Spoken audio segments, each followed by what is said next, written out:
It's a DACCCAST. It's a DACCCAST. It's a DACCCAST. DACCCAST. Cause I said it's a DACCCAST. It's a DACCCAST. It's a DACCCAST. DACCCAST.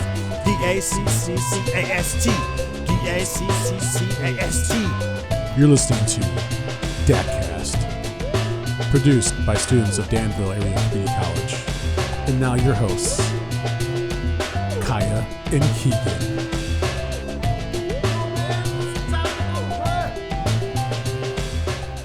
Yo, it's Kaya and Keegan here from the basement of the clock tower. Big shout out to fellow DAC student Carrie Heatherly and 90s daughter member Guido Estevez with our intro song. Here on DACCAST, we get to know the familiar faces we see all over campus in hopes that students at DAC and members of the community get to know each other a little better. With that being said, we are here today with Jamie Berthel, Dr. Jamie Berthel. Hi. Hello. How are you? Glad to be here. I'm well. We are I very have my glad that you're sticker. here. I am COVID-free. Yes. Well, there you go. Okay, so tell us a little bit about yourself and what you do here at DAC. I teach rhetoric and intro to film, or film appreciation. I've been here, I think, 22 years now. Wow. Okay, so before COVID, what did a normal day look like for you? I teach 3 sections each day of usually 101 or 102. 101 is the basic intro to rhetoric and composition, and 102 is academic discourse with the researched element added in. So 101 is public discourse, and 102 is academic discourse. So I would teach 3 classes each day, and my night class is for my film students. So we meet at night and screen films and take quizzes on the book. And otherwise I do not work with a book. Yeah. I I do remember hearing that is that you don't usually structure your curriculum around a book. I've never used a book, and I've been teaching 35 years, and I've never used a book in composition and rhetoric. Yeah. I'm a Socratic teacher, Okay. so my students need to be in the room with me. We have an open, ongoing, random, flexible dialogue. So I'll choose a topic for us to, and with them, give them several choices of a topic that we might do that has to do with being a member in a culture at this time and place in history. And it might be something like free will. It might be something like, am I my brother's keeper? It might be a philosophical question, or it might be a very practical question like whether students should wear school uniforms in grade school, or spanking, or something like that. And so we just discuss topics. We pick a topic, talk about it, and then we write, and then we read our essays aloud. So how has going virtual affected, you said you really like to have like a discussion-based class? Yeah. How has Great that changed? question. The question of 2020, is it not?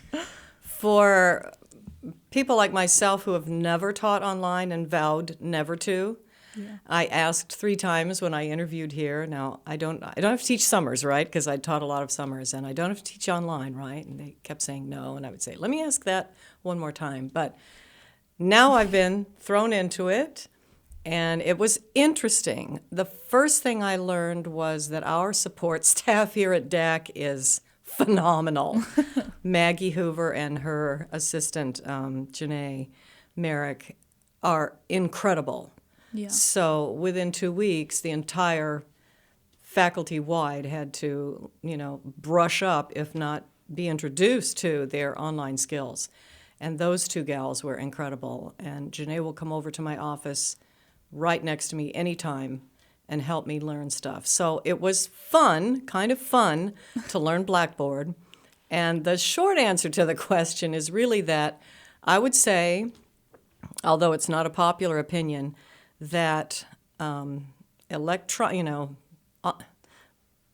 virtual learning in general, using the platform, has given me many tools that I appreciate. Mm-hmm. The grade center. Being able to say to a student who wasn't there last time, look on Blackboard, a description of of the prompt is right there, so I don't have to say it again.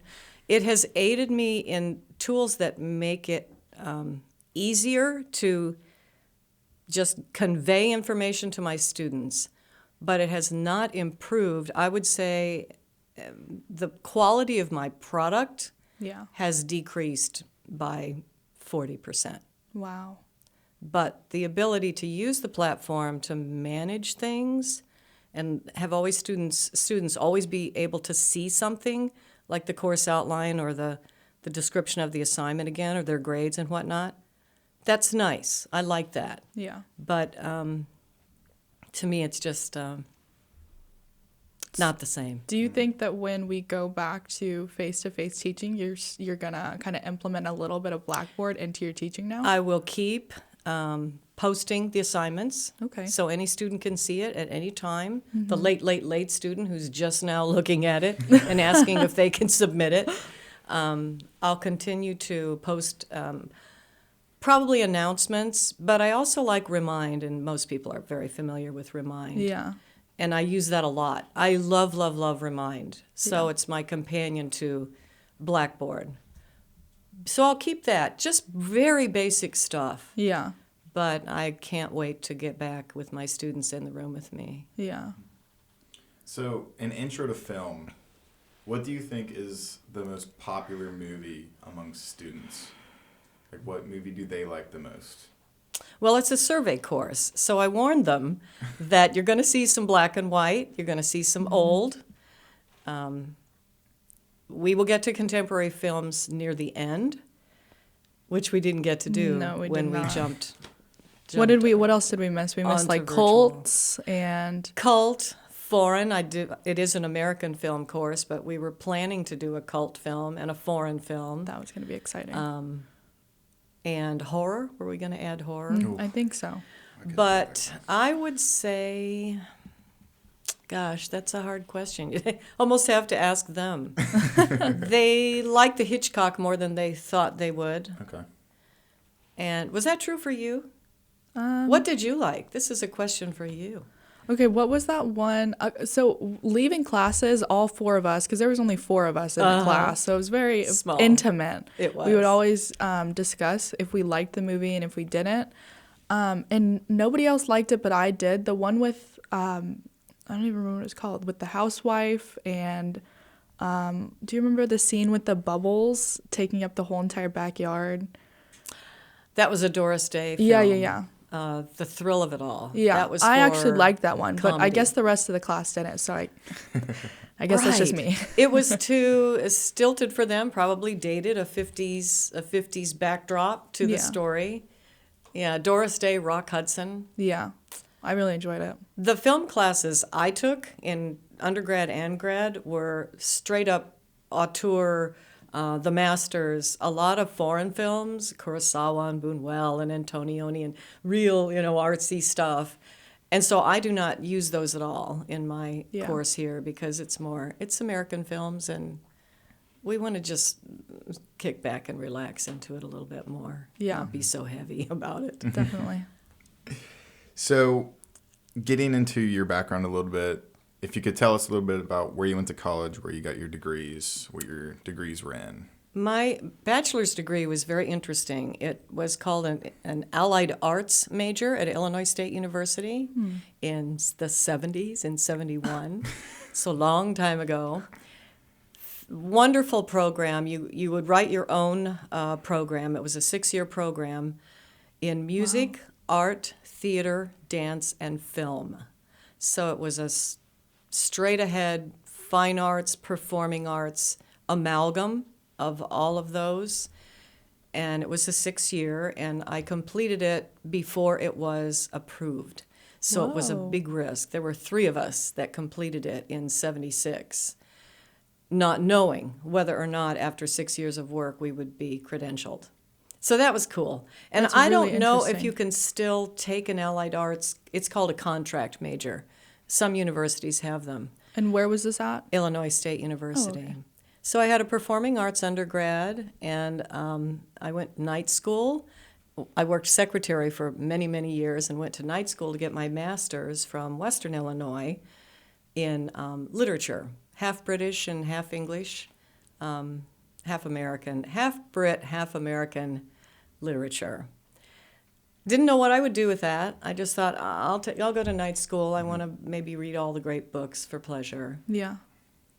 And did that. It took 3.5 years, working all day as a secretary and going to school at night. Then I became a gypsy scholar. You're familiar with professors who are adjuncts. For a long time, for 6 years between my master's and my doctorate, I taught at 2-year schools and one private school, one class at a time. So Yeah. I would work all day as a secretary, drive 45 miles to a college in Iowa where I was living for one class, take another class locally teach another class locally at Blackhawk College in Moline, teach another class locally at Scott Community College Wow. in Bettendorf. I would have to do all of that, carrying all my materials in my car to my get goodness. my part-time income up to $650 a month. It was nuts. So I did that for 6 years, and then I decided one day I'll just go get a doctorate. Why not? I have nothing better to do, and it would pay me as a graduate student teaching assistant the same as being a secretary. Mm-hmm. So I went back to Illinois State University for my doctorate in rhetoric, Wow. and it took 8.5 years. Wow. So half my life, I was in college for 24 years. Oh my It goodness. took me half my life till I was in my 40s, because while I was teaching at the master's level, every time a job opportunity, an opening would come up, a PhD would slip in and get it. Oh. And I yeah. was waiting. And so I thought, I got to go back. If I want to compete, I got to go back and get a doctorate. So I did. Wow. So I hear that a lot about people who spend like 20 to 30 years in college. And I have to ask, did it feel like you were in college the whole time? Or did it feel like you were working a little bit?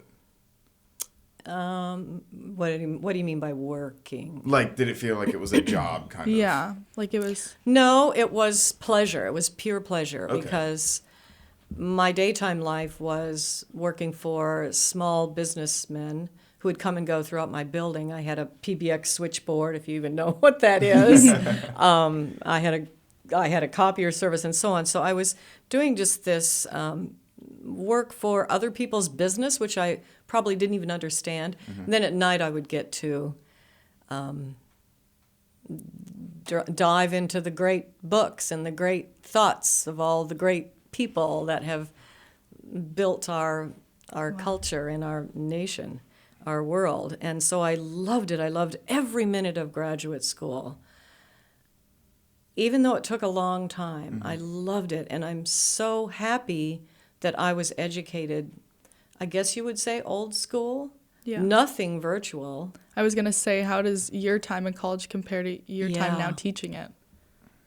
Here I am where I should retire and could retire, but I just am not interested in retiring yet. Yeah. Here I am reflecting on that very thing every single day. Am I still rewarded? Are my students still liking what I do with them? Yeah. Are they still sort of taking the bait? You know, is it still working? And you'll have a good semester and you'll think, I've been teaching a long time. Maybe this is the time for me. Maybe this isn't my place anymore. And then you'll have a great semester and think, I still rock at my job. You know, I still like this. My students are engaged and so on. Yeah. But I loved every minute of it. So at the risk of my section taking up too much time, which I know Kaya doesn't want to happen, but I'm going to ask My this answers question. are too long. I'm known for that. It's because I'm coming up with so many really good questions with everything you say. But what is it about being creative? Or when did you realize that you wanted to choose a career path that was being creative over the traditional get a business degree? Good question. Okay, so I'm in the performing arts. I'm 18. I'm in the concert choir for fun because I have always sung, and I was had this opportunity, as all students do at university, to be in big productions if they're inclined.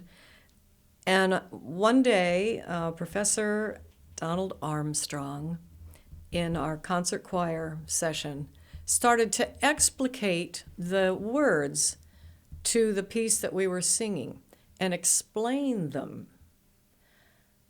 And I thought, this is where I want to go. I want to go further into reflective activities that, you know, that lead to insights, that make us ask more questions than we answer. I just loved it. It was an aha moment for me. Like, I want to go farther, and I want to stay in the realm where nothing sits still. The answers are not certain, and the investigations can go farther without necessarily a closure. Yeah. Is that?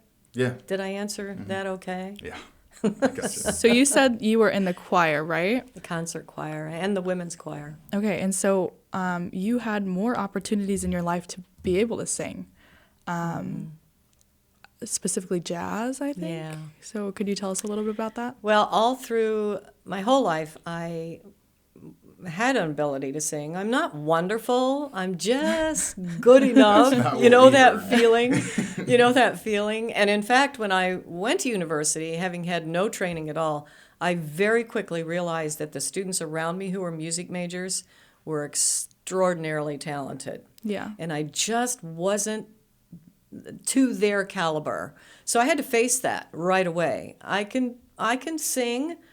I'm not bad, but I will not go farther as a singer. So I began the circuit of clubs, as most singers do when they're not stage worthy.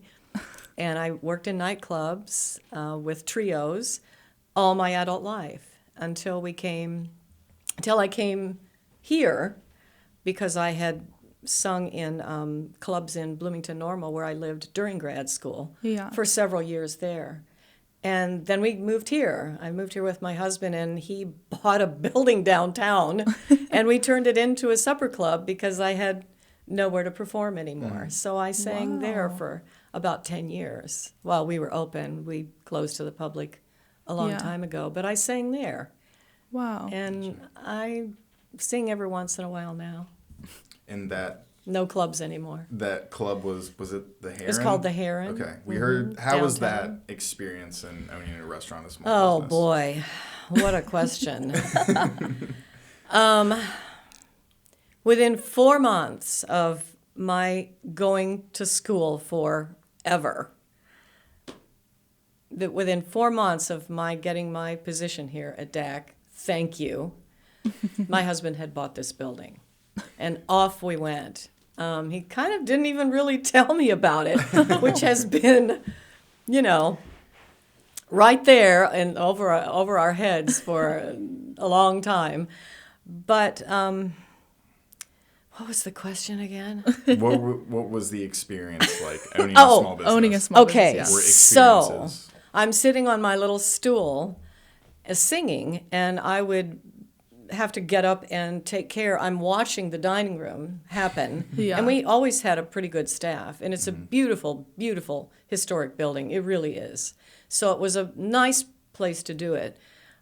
And I'm watching everything happen and wanting to get up off my stool and go do this for that person over there at that table and so on. So between songs, I would wait table, clear a table, change the paper towels in the bathroom, greet the people at the door, field complaints at the back of the house about anything down in the kitchen.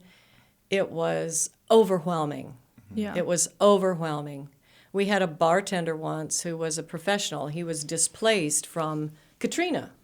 Oh. And he was the real deal. He came north and worked for us briefly. And he said to us once, the only reason why you're still married is because you, and he pointed to me, don't drink.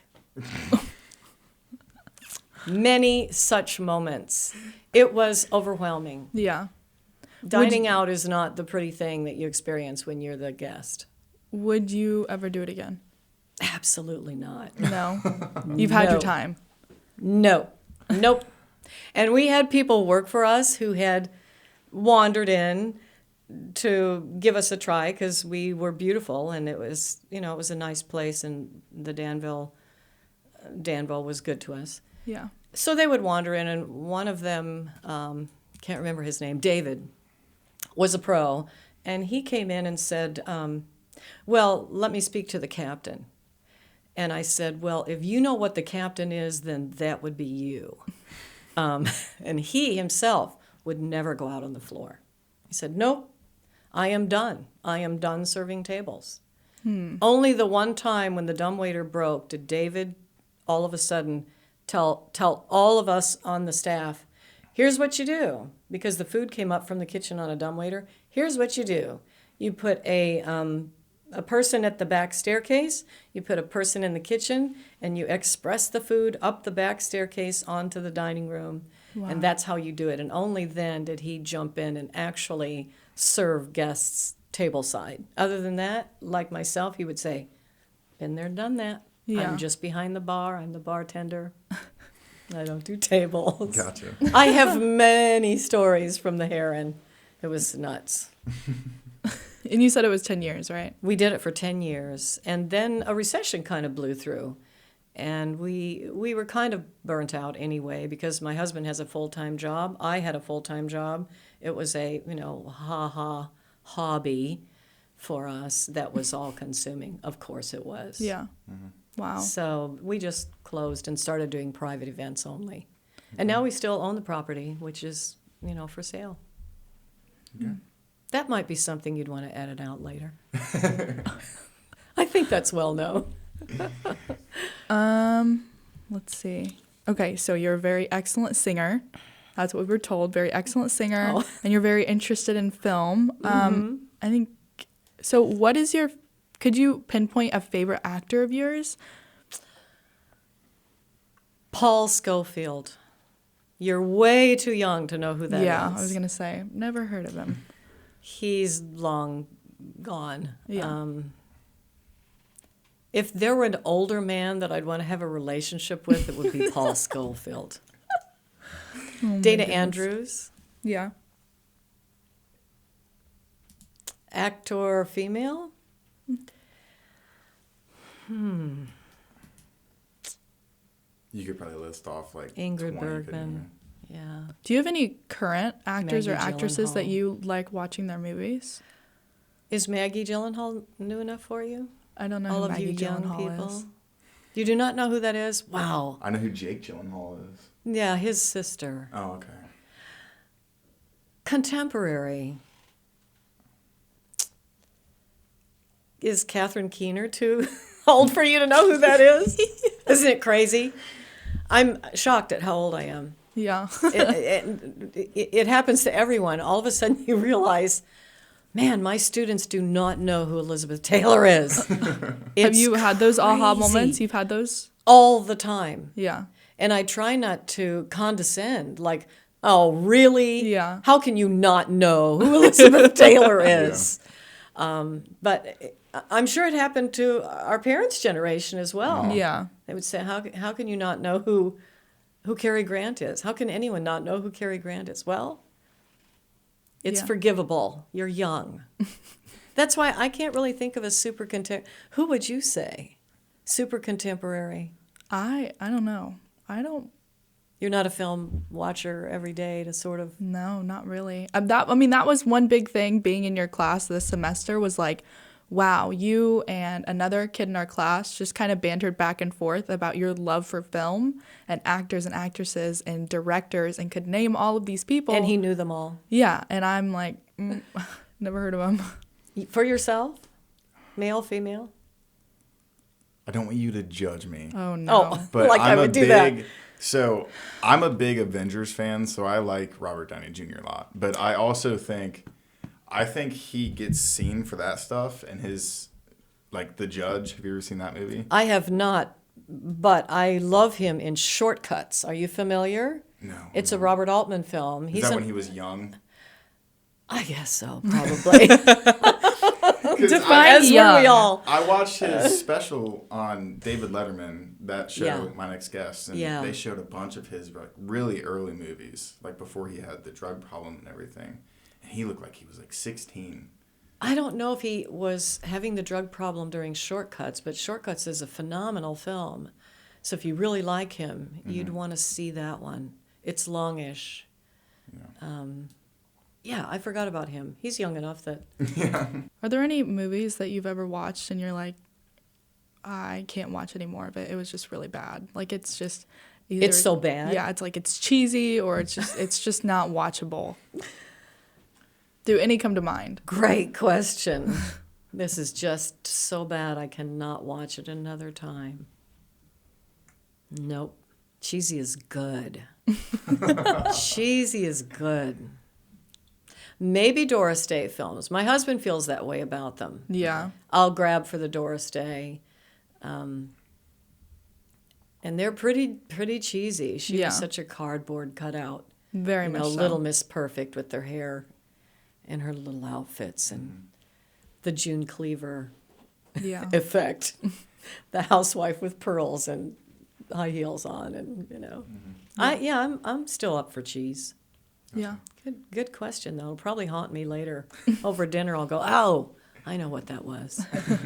So my mom was a huge John Wayne fan.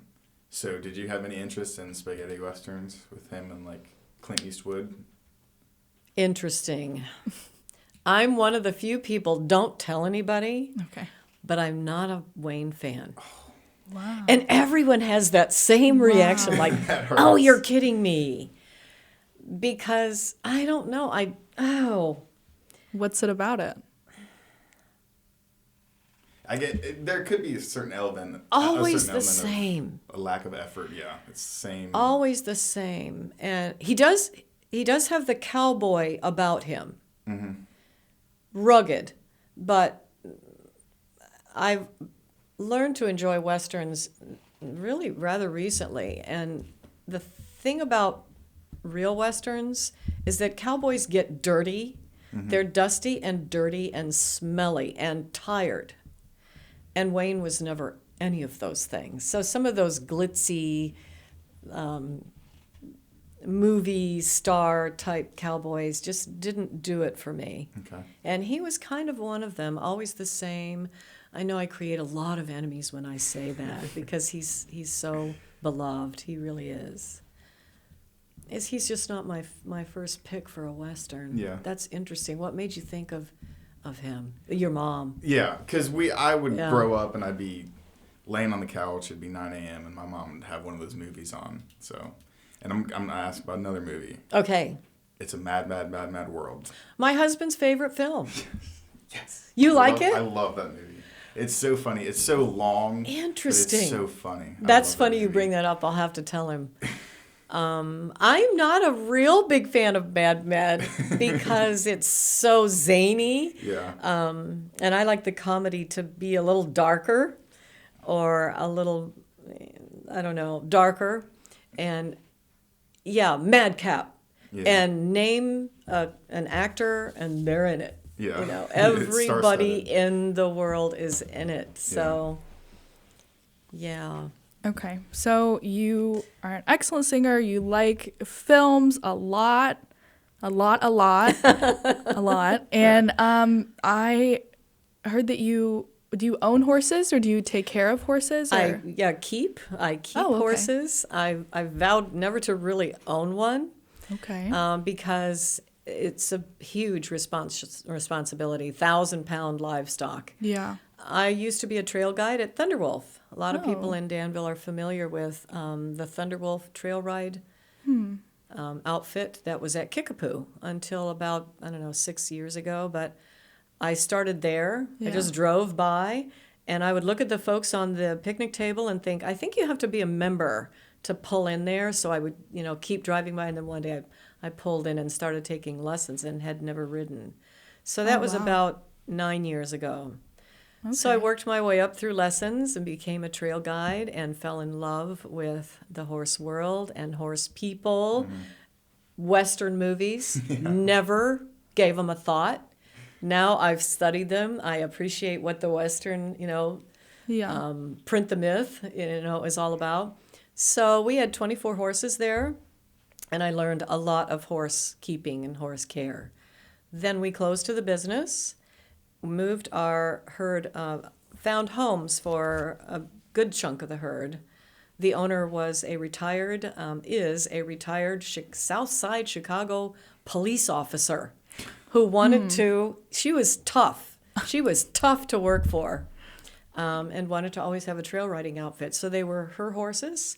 So I got to work with 24 horses and not own Wow. any of them. Awesome. Wow. And ride every day for hours. Awesome. Wow.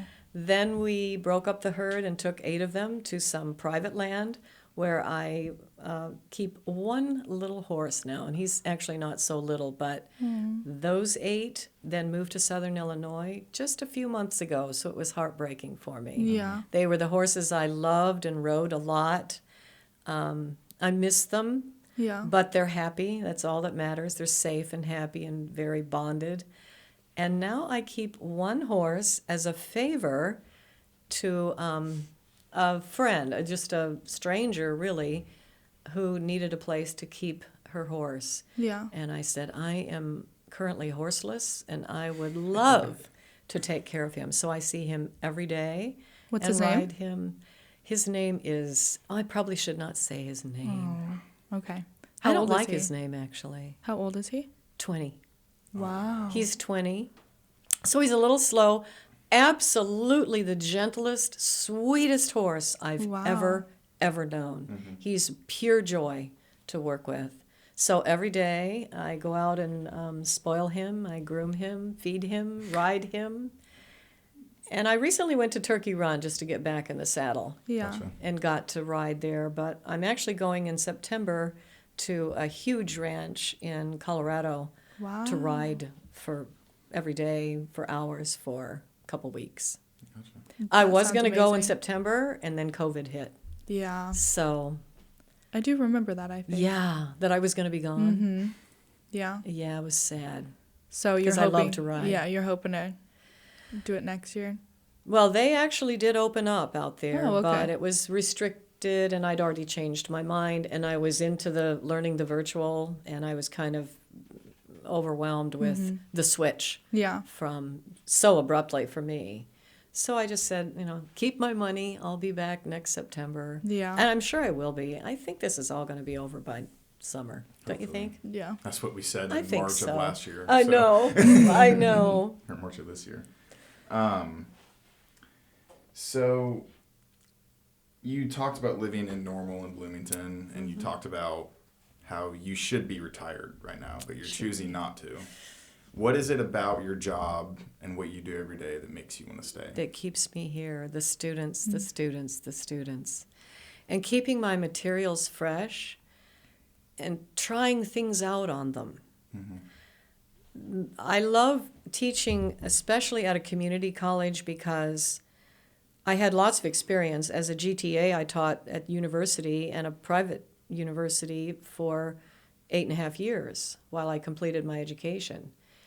And everybody in my classroom was quite young and from a Chicago suburb, the vast majority of the students. So I love at the community college, I've got truck driver, nurse, L-Ed, pre-law, pre-vet, forestry, Wow. cam chef, builder, plumber, HVAC, 30 years old, 40 years old, 18. I love that. Yeah. The variety of the students before me and the way I have to adjust my materials to keep them all engaged. I just still really love. I never feel like I cannot walk in there one more time. I mean, on occasion, I might rarely think, I cannot go in there. I don't know what I'm doing. I got to just fake it or something, and then I'll walk in and realize, I so know how to do this. Yeah. It's, it's what I do. Yeah. All right. And with that being said, do you have any goals, or do you have anything you want to do After with- retirement? Well, with the departments that you're in right now. Oh. Every time the time of year comes around when we choose whether we want to apply for that, whatever that thing is where you get money. Some type of grant. Oh, it's a scholarship. The endowed chair. Gotcha. I asked myself, what would I do with this cash? Yeah. And it would always be to hire a speaker. Someone wonderful, someone awesome. Would I Yeah. have enough money to do that? And when I think of the people that I would bring to campus, I'm always convinced that no one would want to hear from them. And so I always pass. But perhaps, bring someone to campus that would amaze not only the DAC community, but the wider community, that they Yeah. would come in droves to see X person. Yeah. And I never really know what that is. Or I would use the money to build a beautiful screening room for my film students. I can get behind that. Oh, I know. I taught at Lincoln College briefly, and they had an amazing state-of-the-art screening room at Yeah. that little bitty college. We had a little bit of technical difficulty our whole semester while we were in class. So it's Yeah. probably a little bit different than a nice screening room. Beautiful screening room. I would love that. I would like to have one. Wouldn't you? I think everyone would. I mean, we have Bremer, yeah. but it's not always available, and Yeah. it's huge. Yeah. Nice, Yeah. intimate little. And then you said earlier, asking the question of what are you going to do when you retire? I mean, do you have any After. plans? Do you have an idea? I wonder. Well, my husband and I now run a foundation. So with his larger clients, he has put together a foundation, and I'll help him run that. We already are on. It's up, but it's not full steam ahead. Yeah. So I will help him run the foundation. I'll do some writing that professors put off, usually until their senior years. Yeah. I will get at that more. I will definitely stay in the saddle. Yeah. And I always kind of wanted to train seeing eye dogs. Okay. Wouldn't that be fun? Anything with dogs is fun. Anything with horse people are dog people, and dog people are horse people. I do remember you said you weren't like a streaming platform person. Were you? Like Netflix, Hulu, things like that? No, but I saw something just yesterday called The Social Dilemma, Yeah. and it's on Wait, Netflix. we were telling you to watch it in class. So that's been out a while. Yeah. Have you seen it? Yeah. We Is were it- like, this is is a it great fantastic? thing. Yeah. I mean, I thought it was really interesting. You recommended that to me. Yeah. Well, it's on Netflix. Yeah. Have I you gotten had- Netflix? I had it briefly, but everything that I wanted to see wasn't on there. And the Netflix people would say, "You're mistaken.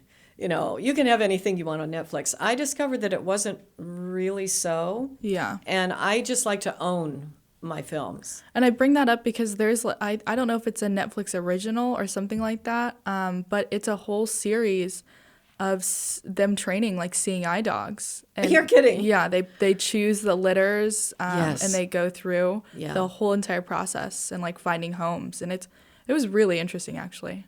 But I've because you said always that, I think that wanted to do you should that. watch it. I would think it would be challenging yeah. and very worthwhile. Yeah. Guiding Eyes is one of my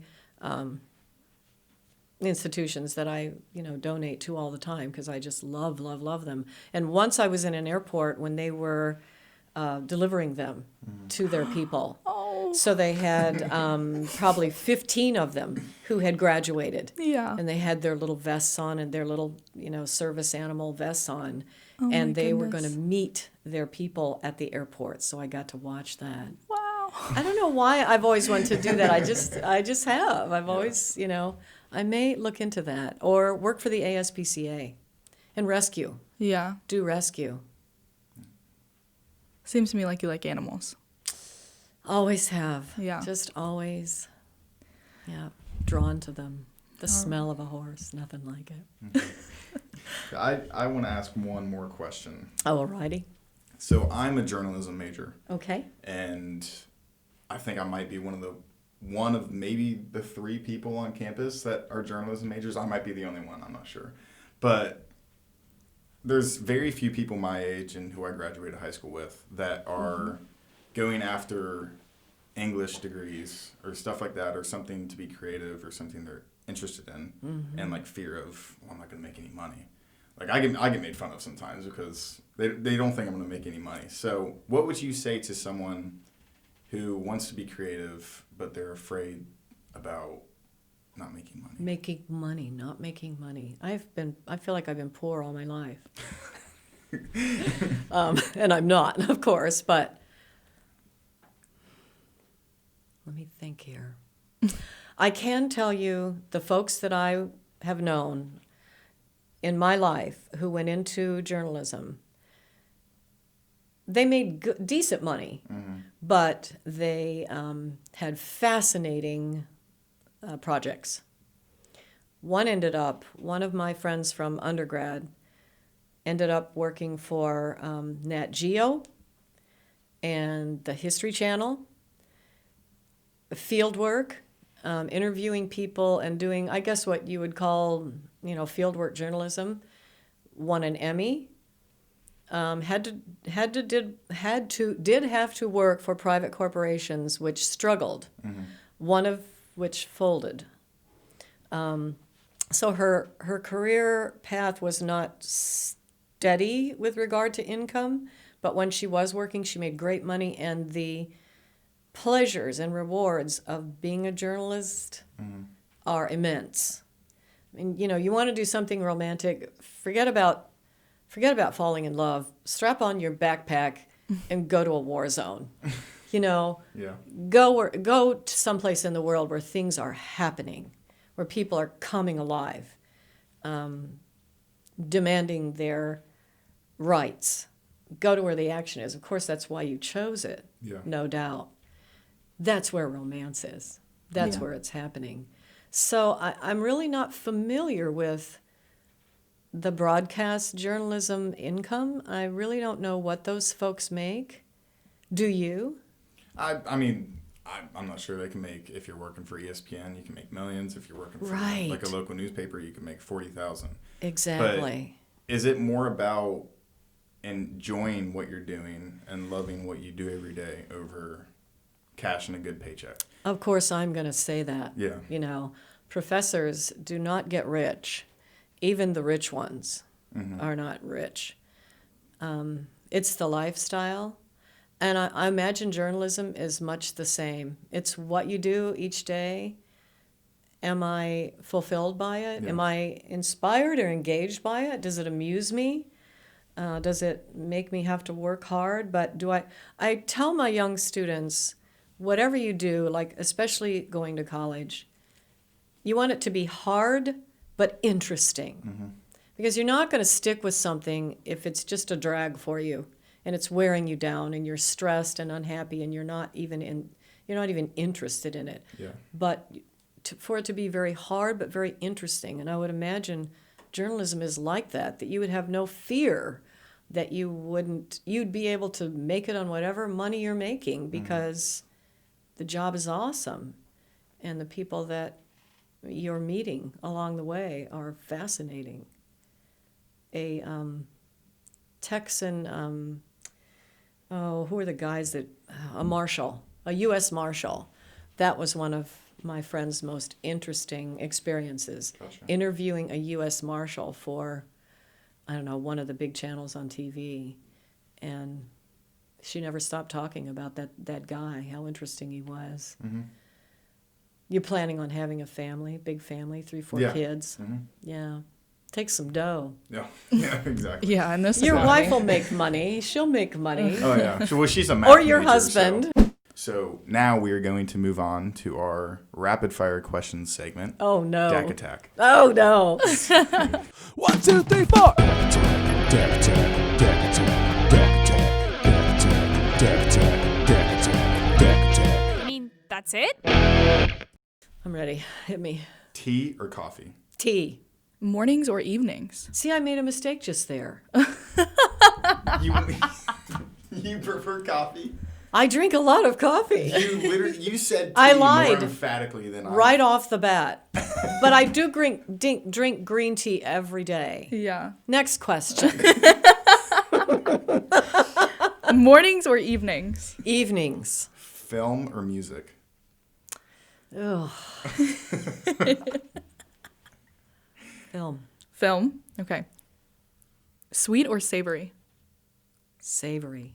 I lied again. Chocolate or vanilla? Chocolate. Sing or dance? Sing. Summer or winter? Summer. Beach or mountains? Mountains. Eat in or dine out? Dine out. And lastly, Illinois State or Western Illinois? Illinois State. Yeah. Hands down. Yeah. Well, at Western I was night school, so I Yeah, really true. never got the Western flavor. All you Experience, yeah. Western people out there, no offense. My professors were great. Yeah. Gotcha. They were wonderful. But it was at Augustana, so I went to Augustana for my classes, and they commuted. Yeah. So I really didn't have the Western experience. But Illinois State, yep. And it gets prettier every year, Yeah. the way the campus and the town are being Yeah. built up. It's beautiful. Alrighty. Well, thank you so much, Dr. Berthel. My pleasure. We really appreciated having you. It was a a really pleasure fun to time be It's been here. very talking fun. about film. And I would say to anybody, if you want to keep on talking about film, go take a Sign up. intro to film class. Yep. It's really, really cool. We're doing it during the day this next term Oh. to see if that brings me a few more students. Yeah. We had a small group of 4. Tiny. Yeah. Alrighty. Thank you guys for listening. This has been the DACCAST with Kaya and Keegan. Stay classy, Jaguars.